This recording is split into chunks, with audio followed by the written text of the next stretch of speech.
Good day, everyone. Welcome back to our channel. So in this guide, I'm going to show you how to go ahead and sign in to your FPL account. So go ahead and launch your FPL application on your device. Make sure that the application is up to date.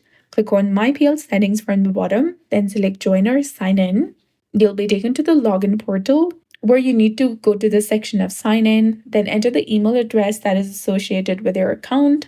Enter the email address that is associated with your account in the top, then enter the account password and click on sign in. You'll also have other sign in methods like using Google, Facebook, Twitter, or Apple. Go ahead and click on any one of this button right here. Then click on this specific account and you'll be signed in to FPL. In the case if you have forgotten your password, you also get the option of forgot password and you can follow the on-screen instructions to recover your account. So you can see that I have successfully logged into my account. So that's it. I hope you found this video helpful. If you did, please like, share, and subscribe. Thanks for watching. We'll see you again in the next one.